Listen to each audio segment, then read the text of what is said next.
What's going on, Headliner Nation? Kyle back with the Fantasy Headliners and some more training camp updates for you. A couple of headlining things that we need to talk about, and then we've got some under the radar things that you may or may not heard about yet, but could factor into your decisions for fantasy football drafts, making trades, waiver wires, and things like that before week one gets here. Love putting out these videos. We love to get out this training camp information faster than Joe Mixon's migraines disappear when he gets paid. And that's pretty quick at this point. So let's jump into it and start off with really one of the main pieces of information, Alvin Kamara. So the plan is that he will be practicing today. Now, Josiah Anderson from ESPN at one point had reported that the Saints were looking into trading him, or at least open to talking about it. This coming on the heels of some responses that he was planning to hold out, that he wasn't happy with how the contract negotiations were going, things like that. After that was reported, Alvin Kamara's camp comes out and says, this couldn't be further from the truth. We've never been notified of any trades being looked into. Not sure why the Saints would say that.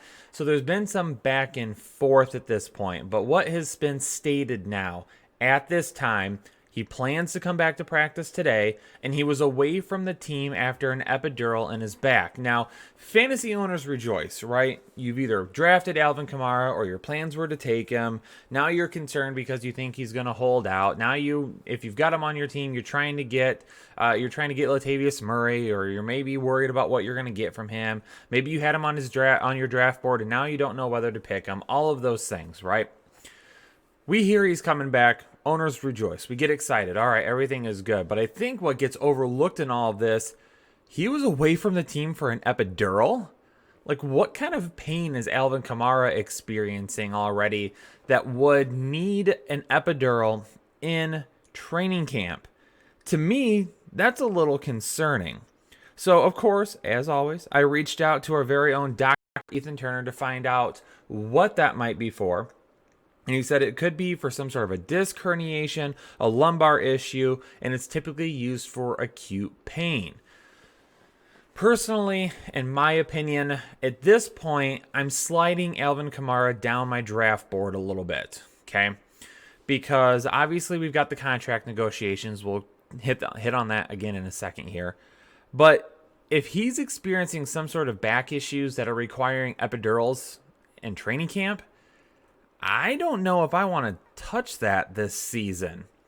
Also, what if they don't get a deal done and then they do end up trading Alvin Kamara? I can't really see too many situations where Alvin Kamara leaves the Saints and goes to a situation in which his fantasy value gets higher. Now, do I think he's going to be traded? Probably not. Do I think they're going to get a contract done? Maybe. They might get something done in season. The word is that the Saints and his representatives were pretty close on an extension, that the money wasn't really that far apart. However, Kamara's camp was said to be leaning more towards like Christian McCaffrey type money, and the Saints aren't comfortable paying that. Also, keep in mind, the Saints, they don't have a whole lot of cap room right now. So if he wants a new deal right now, they might not be able to get it done. They might have to say to him, hey, in good faith, we can negotiate this offseason. Right now, we can't do anything for you. There's some concerns for me and Alvin Kamara at this point. Am I completely leaving him off my draft board? No. At this point, I'll go Derrick Henry over him. I'll go Joe Mixon over him. When we get to Josh Jacobs, that becomes a little bit, cloudier for me. Probably still going to go Kamara over Jacobs, and going to still go with Kamara over Cook at this point, because the concerns about Kamara are about the same as Cook. However, I think we've seen more from Kamara in terms of staying healthy over the last few years than we have from Cook. So still going to roll with Kamara at this point over Cook as well. If I can get Kamara more towards, the later third of my first round, I'm all right with that. I'm not really going to be on the board of taking him, third, fourth, fifth overall anymore. If I can get him more towards, 6, 7, 8, I might go Michael Thomas over him still at this point. But with Alvin Kamara, I think there are some concerns that we need to continue to just monitor. If he gets his new deal and everything ends up being fine, that helps a little bit. But as of right now, especially with this epidural coming out of nowhere, just, continuing to monitor it. I mean, Mixon again, he was missing camp with migraines, and money can clear things like that up pretty quickly. What about the other running back that's been in the news recently, Leonard Fournette? He cleared waivers on Tuesday, so he's good to go as a free agent. He can sign anywhere he wants to, and more than likely that's why he went unclaimed on waivers. If a team would have placed a waiver claim on him and won it, they would have had to have paid him just north of $5 million this year. But now that he's cleared waivers, he can sign as a free agent. He can sign for the veteran minimum. So teams can really negotiate a contract with him now instead of locking themselves into that $5.5 million. I think that was a really big deal and why teams didn't put any claims on him. And one of the reasons why I'm not really surprised that there was no claims placed on him. Now, it sounds like the Chiefs have some interest. We have heard on Twitter through different reports that the Chiefs have said they would be interested in bringing in Fournette. However, the money would have to be right, and he would back up Clyde Edwards-Helaire. I can't imagine the Chiefs, who right now have a great team chemistry, coming off a Super Bowl, really the running back situation isn't all that bad. They're not really hurting for depth. If they are, they could get that depth elsewhere. A team like this, bringing in a guy like Leonard Fournette, who over the past few years has been said to be a little bit of a distraction, doesn't have his head in the right place, things of that nature, it would be odd for me for the Chiefs to bring him in and just say, well, he's going to back up CEH. If they want to bring in Leonard Fournette, it's because they feel like he can help their team get better. So make no doubt about it. Will Clyde Edwards-Helaire still have value? Yeah, he'll still have value.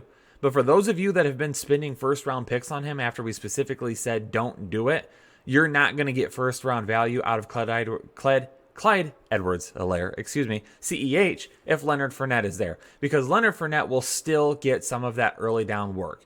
He probably won't be used in the passing game, but he's going to take away some of that early down work that CEH may be in line for right now. It's going to happen. You don't bring in Leonard Fournette just to set him on the bench and have him there as an insurance policy. You bring him in to use him.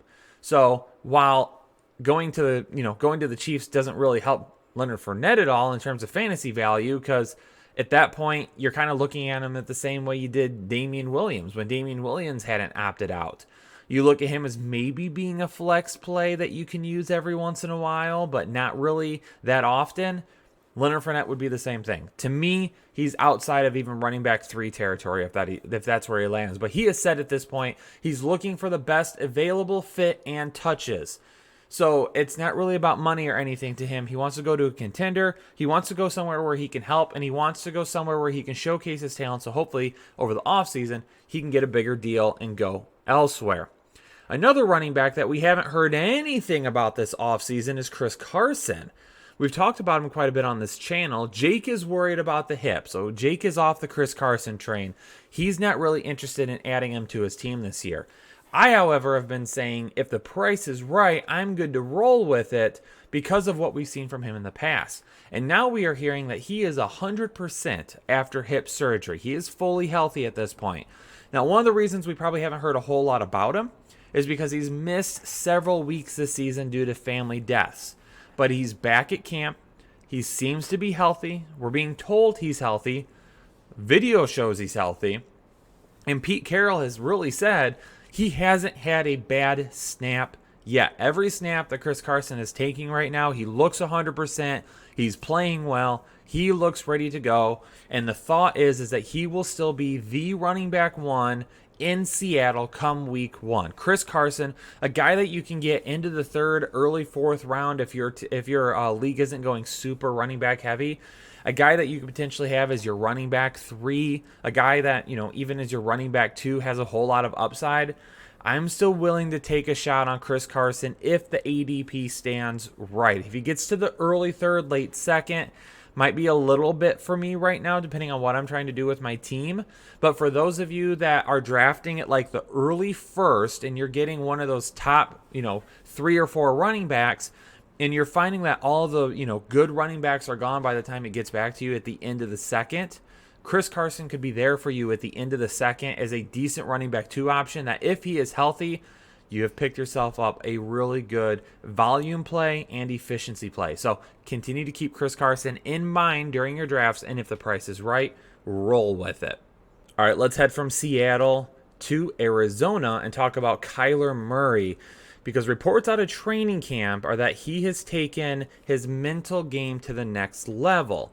Coaches said last year, obviously, that physical ability that he has showed early and often. But they believe now that after the offseason, after this round of training camp, they truly believe that his understanding of the NFL game has started to catch up to his physical ability. So now you're starting to match that physical ability that he has with the ability to process those NFL defenses, to think a little bit quicker, to understand and recognize some of the plays a little bit faster. Things of that nature, which is great for a quarterback. You want to see your quarterbacks continue to take that step. And a guy like Kyler Murray, honestly, he's coming into, not only coming into a year in which he has to learn a new offense, but it's a rookie coach, his first stint in the NFL as well. So they're kind of learning some things together. Now they've had a chance to spend that time together for a full season, all off season. If he's really putting those things together, then yes, we could take another step forward. A lot of people already see Kyler Murray as, in fantasy football, like a top 5, top 6 option. The one thing that continues to worry me is just the offensive line. Is the offensive line going to be an issue? Is he going to have to run a lot? Is he going to have to scramble a lot? Is he going to get knocked down a lot? Is he going to have a lot of plays broken up? Is he not going to have enough time to throw? Those are my concerns with him. I have no doubt that Kyler Murray can be a successful NFL quarterback. He has that talent. But if that mental game is really developed, that's what's going to help him with that offensive line. If he's going to be able to read plays quicker, if he's going to be able to do some pre-snap stuff a little bit better this season, a little bit more often, that's going to put him and his offense in better situations to win. When he finds that pre-snap, he might run into some issues because of the way the defense is set up. So if he's taken that step forward in the mental game, then 100%, that's going to help in terms of the offensive line being an issue this year, and Kyler Murray is ready for another step forward. A couple of pieces of information to note in Carolina, first off being Curtis Samuel. Now, this one is really confusing for me.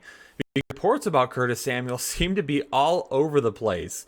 Coaches are praising that he's had a fantastic camp. If you talk to the coaches, Curtis Samuel has done everything that he needs to. He looks like he could be a big part of this offense. They have some things that they can do with him and his skill set. But then you read media reports and he's behind the ball. Like, they're saying that he's not looking up to speed. He's not looking great. His training camp has been poor. I don't know what to make of this Curtis Samuel situation.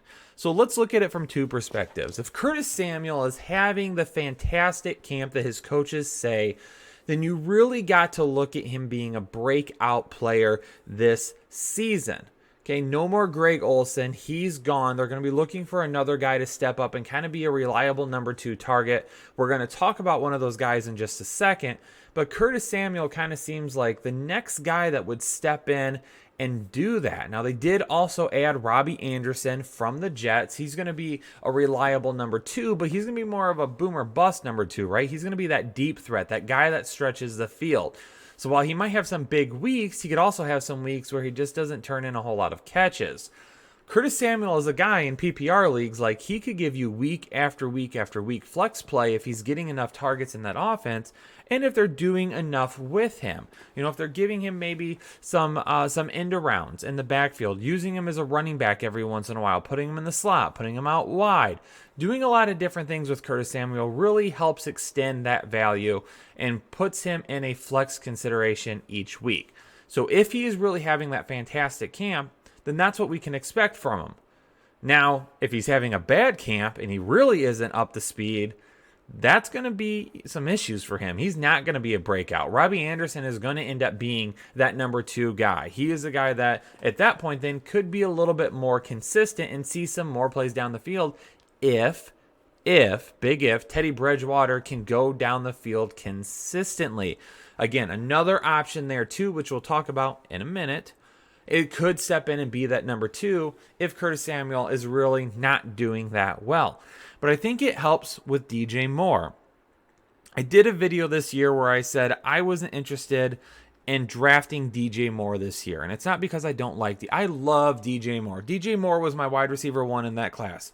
I'm not nearly as excited about DJ Moore as I am, Joe Mixon or, other guys. But I like DJ Moore a lot. In dynasty leagues, he's a top 10 guy for me. Over the course of the next couple of years, I think he gets back to what we saw last year.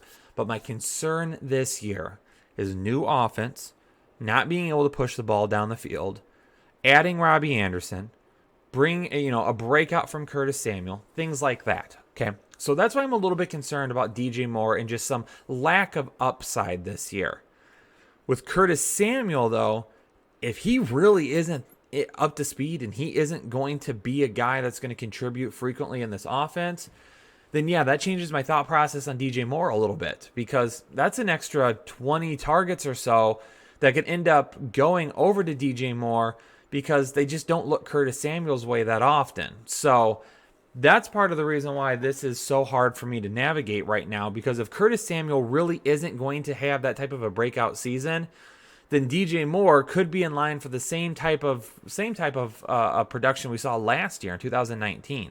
If Curtis Samuel is going to have that breakout, then yeah, that's going to cap that ceiling on DJ Moore just a little bit. So we got to monitor this. It's going to be something that we have to keep an eye on. If you're drafting DJ Moore, which I know a lot of you are, then you just got to hope at this point that he gives you a really nice floor and that he does more than enough to help you out with that ceiling as well. So we'll keep an eye on it. But honestly, with Curtis Samuel, it could be a week or two into the season before we really know where he's at. Now, the other piece of information in Carolina, Ian Thomas, a guy that we've listed here as being a breakout candidate. He left practice with a hyperextended toe, but is not expected to be serious, and he should be back at practice really soon. There was no concerns. He did end up going for an MRI. Coaches said everything looks fine. He will be back at practice very soon, and you will be good. Going on next to Bryan Edwards. Oh, my boo thing, Bryan Edwards. Been talking about him since the draft, people. You know that. You've been listening, right? Okay, hopefully you have been listening, because now it's getting out of control. Hopefully you've already drafted, and if you did, you got Bryan Edwards. If not, you're going to have to move a little quicker on this guy, because Tyrell Williams officially done for the year with his labrum tear. He thought he was going to be able to play through it. He's decided he can't. He's done. Bryan Edwards is officially slotting in to the X role. He is going to be a guy that is going to be really, I don't want to say the main target, but I think he's going to be the guy that is going to be set up for success the most in this offense, is the most complete wide receiver. And he should see plenty of volume now. I didn't think Tyrell Williams was going to keep Bryan Edwards off the field, but I did think Tyrell Williams was going to limit some of the upside that we could see from Bryan Edwards. That's not going to be the case anymore. And Henry Ruggs, although speedster, a good player, is his route tree going to be developed enough this early in the season to be really that true all-around wide receiver 1? Definitely going to be a guy that can stretch the field. Definitely going to be a guy that can take the ball to the house. Definitely going to be a guy that can score from anywhere on the field. But is he going to be that true wide receiver 1? No, I think it's going to be Bryan Edwards. That's the guy I'm looking to. And they've got Bryan Edwards on the outside.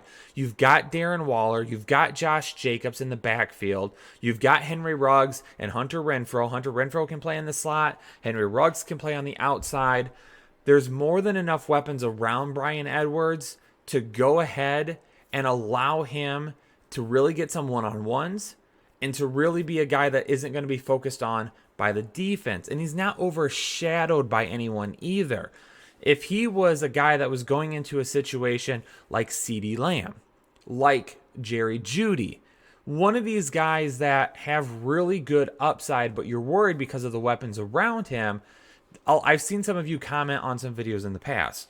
Well, why is it that you're saying this guy is going to be fine because he has weapons around him, but this guy's going to be hurt because he has weapons around him? What's the difference?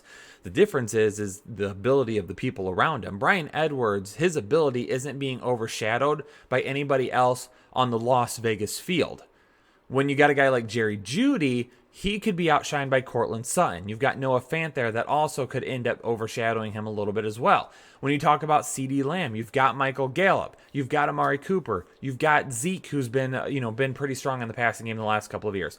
Bryan Edwards doesn't have to worry about that. That's why when I say that he's got enough weapons around him to help him, not hurt him, it's because he's got enough weapons that are good enough around him to keep the focus off of him, but not far superior to him in terms of talent to take away a lot. So Bryan Edwards, to me, is a guy that definitely could end up being a wide receiver 3 this season, a guy that you could start weekly at your wide receiver 3 or flex position. Benny Snell is looking good in camp. Apparently going to be starting the season as the running back 2. He's lost 12 pounds. He's looking quicker. He's looking stronger. Benny the Snail Snell looks like he could end up playing just fine this year. With Benny Snell, one of the reasons that with James Conner I'm kind of off the bandwagon right now is because Ben Roethlisberger's elbow, right? What exactly do we have from him? He's looking good in camp so far, but they're not going to be able to throw the ball 600 times like they have in the past. I think that's why with James Conner, I think we're going to see a little bit more of a committee approach this year because they're going to run the ball more often, giving everyone a lot more opportunity to play. So Benny Snell, starting the year as the running back 2, could end up taking some James Conner touches if they want to limit James Conner to begin the season, just to keep him healthy throughout the year, kind of limit some of those touches. Benny Snell could be a guy that does take some of those away from him. And then again, you've got Anthony McFarland Jr. that could really end up making an impact as a change of pace back and a guy on third downs. In Los Angeles, my boy Ty God Taylor should be a starter the majority of the season. Looks like right now he's become enough of a team leader, and Herbert really hasn't really done anything to step up and show that he's up to speed, that they're going to roll with him for a majority of, if not the entire season. The only thing really that's going to take Ty God Taylor out of the starting spot right now is if the Chargers absolutely blow it to begin the season. They're out of playoff contention by maybe mid-year, and they decide, you know what? We're just going to go ahead and throw Justin Herbert into the ring, let him start getting his snaps, and see what we've got moving forward. If for any reason they're floating around that 500 mark or they're playing well, then Tyrod Taylor is going to continue to be the starting quarterback there. And I've told you all time and time again, Tyrod Taylor being the starting quarterback does not affect the guys around him in a negative perspective. So those of you that are passing on Keenan Allen when he's dropping to the 4th and the 5th round, don't do it. The guy can still have a really good season. And Breshad Perriman, the new weapon in New York, he's missed the last week of practice. The knee is swelling. He hasn't had a whole lot of time to practice. He's been trying to get back on the field. That knee's bothering him right now. Asked Dr. Ethan Turner about this as well, and he said as long as he starts practicing this week, he should be good. If for some reason Perriman, the knee swelling doesn't go down and he still isn't comfortable enough to get back on the field and we get into next week and he's not practicing, then we need to be concerned about his week 1 status and what we're doing at that point. But to be honest with you, we're not drafting anyone from the New York Jets anyway, right? Well, except Jamison Crowder. We'll take a shot on Jamison Crowder, but this news doesn't worry me too much in terms of fantasy advice. But Headliner Nation, thanks so much for tuning in to another episode of the Fantasy Headliners. Do me a favor, if you appreciate and like the content, then hit the like button. Also, help us out on that road to 100,000 subscribers. 90,000 is right around the corner. Hit that subscribe button. Become a part of Headliner Nation today. And also in the comments, let us know what questions you have. Is there anybody you're keeping an eye on? Any thoughts you want to get from us? Let us know in the comments below, and we will get to as many as possible. Headliner Nation, thanks so much for tuning in. Stay safe, stay healthy, and I will catch you on the next episode of the Fantasy Headliners.